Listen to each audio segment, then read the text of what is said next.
நண்பர்களே எல்லாரும் எப்படி இருக்கீங்க? நான் செமையா இருக்கே. சரி வாங்க நம்ம வீடியோக்குள்ள போலாம். அதுக்கு முன்னாடி ஒரு லைக் போடலாம். வணக்கம் நண்பர்களே. இது எனக்கும் அம்மாவிற்கும் நடந்த ஒரு காதல் காவியம். முதல் பாகத்தை படித்துவிட்டு வரவும். கதைக்குள் போவோம். இந்த பகுதியில் நானும் அம்மாவும் சேர்ந்தே உங்களுக்கு என்ன நடந்தது என்று சொல்வோம். பேங்கிற்கு சென்று மொத்த பணத்தையும் எடுத்துக்கொண்டு வரும் பொழுது நான் அம்மாவிடம் பசிக்குது.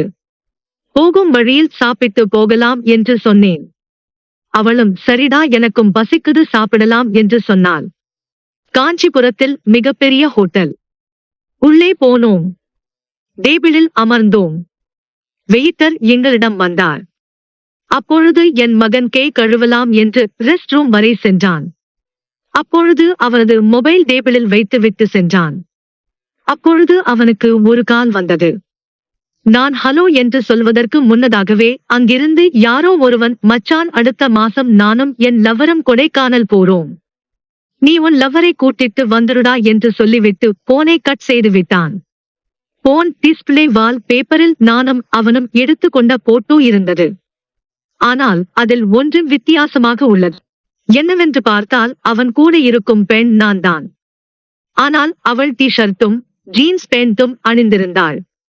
எனக்கு அதை பார்த்ததும் மிகவும் குழப்பமாக இருந்தது. ஒருவேளை என்னைப் போலவே ஒரு பெண்ணை இவன் பார்த்து காதலிக்கிறான் என்று குழம்பி போனேன். போனில் உள்ள கேலரி ஓபன் செய்து பார்த்தேன். அதில் எல்லாமே என்னுடன் எடுத்த போட்டோக்களை மாற்றி வைத்து உள்ளான். அவனது வாட்ஸ்அப் டிபிலையும் அதே போட்டோவை வைத்து உள்ளான். எனக்கு புரிந்துவிட்டது அவன் லவ்வர் யார் என்று. Surya hi friends. பொற்கொடிக்கு இப்ப கால் செய்து பேசியது வேற யாரும் இல்லை, நான் தான். போனில் உள்ள போட்டோக்களை பார்ப்பதற்காக தான் நான் அப்படி செய்தேன். நான் அவளிடம் சென்றேன். என்னம்மா யாராவது கால் பண்ணுங்க என்று கேட்டேன். ஆமாம் யாரோ கால் பண்ணுங்க, நீ எப்போது திரும்பவும் கேரளாவுக்கு வருவேன்னு கேட்டாங்க, அவ்வளவுதான். வேற ஒன்னும் இல்ல. சரி விடுமா, என்ன ஆர்டர் பண்ண? மட்டன் பிரியாணி. சரி ஓகே சாப்பிடுவோம். மட்டன் பிரியாணி வந்தது. சாப்பிடுவதற்கு ரெடியாக இருந்தேன். அப்போ என்னோட காலேஜ் சீனியர் பார்த்து விட்டார். அவர் என்னை பார்த்ததும் ஹாய் சூர்யா, என்ன பண்ற இங்க? நான் சாப்பிட வந்தோம் என்று சொன்னேன். நான் அப்போ அவர் அங்க வருவாருன்னு நான் எதிர்பார்க்கவில்லை. அவர் என் அம்மா இருக்கும்போது மச்சா எப்போல இருந்து நீங்க லவ் பண்றீங்க, உங்க லவ் மேட்டர் வீட்டுக்கு தெரியுமா ன்னு கேட்டார். எனக்கு கொஞ்சம் பதட்டம் ஆகிடுச்சு. அம்மா என்ன சொல்ல போறாங்களோன்னு போர்க்கொடி நான் பார்த்தேன். அவள் எந்த ஒரு பதட்டமும் இல்லாம இருந்தால் எனக்கு ஆச்சரியமாக இருந்தது. அம்மா அவரிடம் நாங்க ஸ்கூல் படிக்கும் போது இருந்து லவ் பண்றோம்னு சொன்னாள். அவரு சூப்பர் போர்க்கொடின்னு என் அம்மா பேரை சொல்லி சொன்னாரு. என் அம்மா என்னை பார்த்து முறைத்தாள். நான் பேச்சை மாற்றினேன். அண்ணா நீங்க எப்படி இங்க? அவரு என்னத்தை விட இங்கதான் இருக்கு. எல்லா வருஷமும் லீவுக்கு இங்கதான் வருவேன். பிரியாணி வந்ததும் 3 பேரும் சாப்பிட்டு கொண்டே பேசிக் கொண்டிருந்தோம். இவள் என் அம்மானே எனக்கு மிகவும் சந்தோஷமாக இருந்தது. எனக்காக என் காதலியாக நடித்தது. நான் எதிர்பார்த்தது போலவே கடவுள் அமைத்து கொடுத்த போர்க்கொடி. நான் ஏன் அப்படி நடந்து கொண்டேன் என்று எனக்கு தெரியவில்லை. என் மகனே, நான் அந்த தம்பியிடம் காதலன் என்று சொன்னது எனக்கு ஆச்சரியமாக இருந்தது. நான் அப்படி சொல்லியும் என் நண்பனின் பார்வை என் மீது இருந்தது. முதல் முறை ஒரு தீ எனக்குள் பற்றிக் கொண்டது. என் மகனுக்கு தெரியாமல் என் வியூ இன்னும் நன்றாக காட்சி அளிப்பது போல அவனுக்கு காட்டினேன். தெரியாத போலவே சாப்பிட்டு கொண்டு இருந்தேன். அவன் ஃப்ரெண்ட் போன் எடுத்து வீடியோ எடுப்பது எனக்கு தெரிந்தது. நான் எதுவும் பார்க்காத போலவே இருந்து விட்டேன். இதுவரை யாருக்குமே இப்படி கட்டியது இல்லை. நான் இப்படி மாறியதற்கு காரணம் என் மகன்தான். போன வாரம் அவன் வீட்டுக்கு வந்த அன்றே என்னை 60 விழுக்காடு இப்படி ஆக்கிவிட்டான். இன்சூரன்ஸ் கம்பெனிக்காரர்கள் வந்து கெடுத்து விட்டனர். இல்லை என்றால் அன்று பல நாள் தீயே அணைத்து இருப்பான். என் மகன் என்னை காதலி என்று அவன் நண்பர்களுக்கு கூறியிருக்கான். என்னை ஒரு பெண்ணாக நினைக்கின்றனர். தெரியவில்லை. நான் எப்போதுமே ஆண்டி போல உணர்கிறேன். அவன் காதலி என்று சொன்னால் எல்லாரும் நம்புகின்றனர். என் இளமையை கண்டு சந்தோஷப்பட்டேன். அவன் நண்பன் வீடியோ எடுத்து முடித்ததும் நாங்கள் சாப்பிட்டு முடித்தோம். சூர்யா, நான் என் சீனியர் இருப்பதன் காரணத்தால் என் அம்மாவை எப்படி வேற ஏதாச்சு உனக்கு வேண்டுமான்னு கேட்.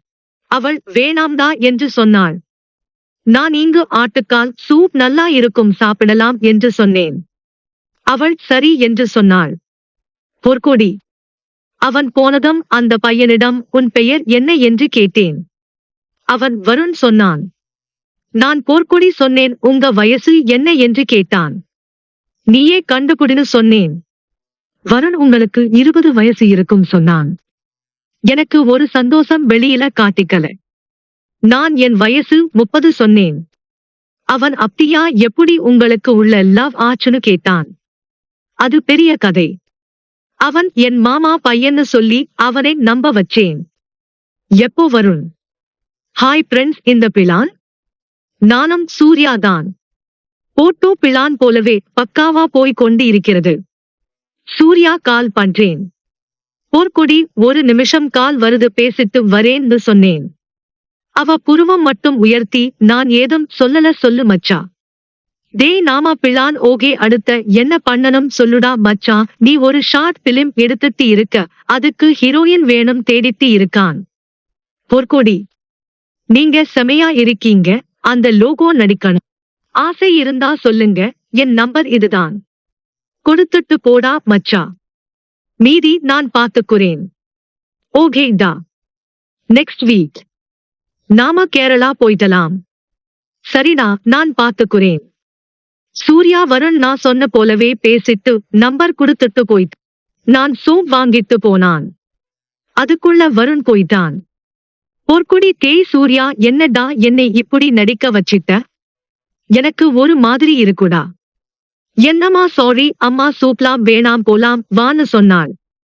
நானும் சரினை எல்லாம் போனோம். பைக்கில் அவள் என் முதுகில் சாய்ந்தவாறு பேச தொடங்கினாள். என்னிடம் என்ன பார்த்தா சின்ன பொண்ணு போலவா இருக்கு? ஆமா பொற்கொடி, டேய் இப்போ என் பேர் சொல்லி கூப்பிடறனு என் தலை மெல்ல அடிச்சா. அப்புறம் அம்மா என்கிட்ட ஏதோ சொல்லணும்னு நினைச்சியே. என்னம்மா வீட்டுக்கு வா சொல்லறேன். வீட்டுக்கு போனதும் அம்மா பீரோல இருந்து ஒரு கிஃப்ட் பாக்ஸ் எடுத்தாங்க. என்னம்மா எது கேட்டேன். நைட் 12 மணிக்கு என் ரூம் வா, நான் என்னன்னு சொல்லறேன்னு சொல்லி பாக்ஸ் வாங்கி அவங்களே வச்சுக்கிட்டாங்க. நானும் ஆர்வமா இருந்தேன். சரியா 11:59 அவ ரூம் போனான். கதவை திறந்தேன். உள்ள போனதும் பொற்கொடி என் பின் வந்து பிடித்தாள். ஹாப்பி பர்த்டே என் மகனே என்று எனக்கு விஷ் பண்ணாங்க. நான் என் பர்த்டே மறந்துட்டேன். அவ அந்த கீப் என்கிட்ட கொடுத்து பிரிச்சு பார்க்க சொன்ன. பிரிச்சு பார்த்ததும் ஒரு சர்ப்ரைஸ். என்னோட கனவு பெரிய டைரக்டர் ஆகஸ்ட் வேண்டும் என்று. அட, எனக்கு என் அம்மா சோனில ஒரு டிஜிட்டல் கேமரா வாங்கி வச்சிருக்காங்க. அத பார்த்ததும் ரொம்ப ஹாப்பி இருந்துச்சு. அம்மாக்கு தேங்க்ஸ் சொல்லிட்டு கேமரா ஓபன் பண்ணி அம்மா ஒரு போட்டோ எடுத்து காமிச்சான். அத பார்த்து நல்லா இருக்குன்னு சொன்னாங்க. 2 நாட்கள் போனதே தெரியல. கேரளாவிற்கு போக ரெடியானதும் ஆமாங்க அம்மாவும் என் கூடவே வராங்க. Mini private bus ticket book செய்தேன். சி கோச் வரும் கால் பண்ணி ஒரு தனி பஸ் மூவ் பண்ணி இருக்கேன். நீயும் போர்க்கொடி வந்துடு அப்படின்னு சொன்னான். நானும் சரிதான்னு சொல்லிட்டேன். அங்குதான் மிகவும் சுவாரஸ்யமான ஒரு அதிர்ச்சி எனக்கும் சரி அவனுக்கும் சரி காத்துட்டு இருந்தது. வரும் காஞ்சிபுரம் வரும்போது அவன் அம்மாவோட வந்து இருக்கான். என்கிட்ட அவனும் அவன் லவர் வந்து இருக்கும் அத்தை வீட்டுக்கு என்கிட்ட சொல்லி இருந்தான். அவனும் என்னை போலவே அவன் அம்மாவை காதலிக்கிறன் என்று புரிய ரொம்ப நேரம் ஆச்சு. பொற்கொடிக்கும் அவன் அம்மா மலர்விழிக்கும் ஒரு தொடர்பு இருக்கு. அது என்ன பார்ப்போம். அதுதான் எங்களுக்கு மிகவும் சந்தோஷம் தரக்கூடியதாக மாறும் என்று எதிர்பார்க்கவில்லை. நாங்கள் பஸ்கா வெயிட் பண்ணிட்டு இருந்தோம். பஸ் வரும் சொன்ன டைம்ல பஸ் வந்தது. பஸ்ல ஏறினோம். உள்ள போன பஸ் வீடு போலவே இருக்கு. போர்க்கொடி மலர்விழி பார்த்து ஷாக் ஆன போலவே இரு. ஏன் என்றால் மலர்விழி போர்க்கொடியோட சிஸ்டர் அப்போதான் ஞாபகம் வந்துச்சு. அம்மாவோட தங்கச்சி லவ் மேரேஜ் பண்ணிட்டு போயிட்டாங்க என்கிட்ட சொல்லி இருக்க. 2 பேரும் ஓடி வந்து கட்டி புடிச்சி பேசிக்கிட்டங்க. என்ன ஒரு நல்ல விஷயம்னா 2 பேரும் அழகங்க. 2ம் புருஷன் இல்லாம இருக்காளுங்க. நானும் வரோம். இனிமே அவங்களையும் மேரேஜ் பண்ணணும் போல. நாங்கள் வீட்டுக்கு சென்றோம். ஒரே விட பார்த்து போயிட்டோம்.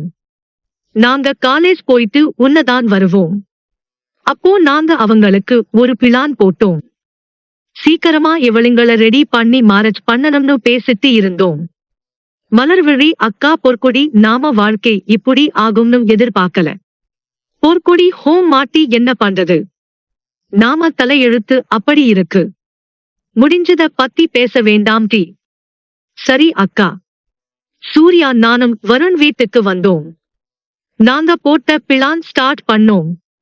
மலர் பொற்கொடி 2 பேரும் வாங்க மாடில இருந்து கீழ வந்து என்னடான்னு கேட்டாங்க. நீங்க கிளம்புங்க எங்கடான்னு கேட்டாங்க. சர்ப்ரைஸ்னு சொன்னதும் கிளம்பி வந்தாங்க. நேரா ஷாப்பிங் மால் போனோம். பொற்கொடி மலர் 2 பேரும் நாங்க டிரஸ் எடுத்தோம். ஷார்ட் ஜீன்ஸ் பேண்ட் எடுத்தான். அவங்க இதுல வேண்டாம்னு சொன்னாங்க. நாங்க விடல ஒரு வழியா அவங்க ஓகே சொல்லிட்டாங்க. அப்புறம் அவங்கள பியூட்டி பார்லர் கூப்பிட்டு போனோம்.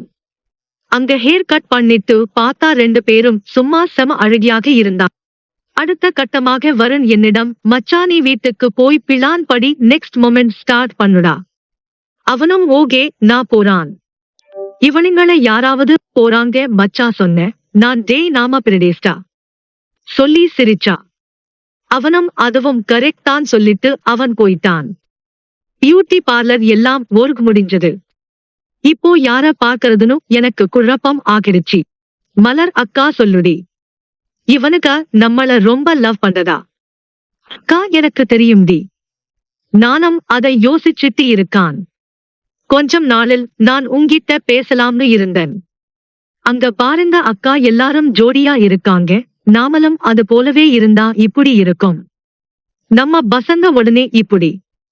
அவனுக்கு கூட அக்கா நான் அவன்கிட்ட என்ன கொடுத்து 1.5 வருடம் ஆகுது. அக்கா உனக்கு தான் இது புதுசு. என்ன டீ சொல்ற? ஆமா அக்கா விடு வந்துடுச்சு. நாங்க உள்ளே போன அப்போ ஷாக்கிங். ஆமாங்க உள்ள பெரிய ஹார்ட் பலூன் கட்டி டிக்ளரேஷன் பண்ணி இருந்தது. வருண் ரெடி பண்ணி வச்சு இருந்தான். அப்போ ஞாபகம் வந்துச்சு.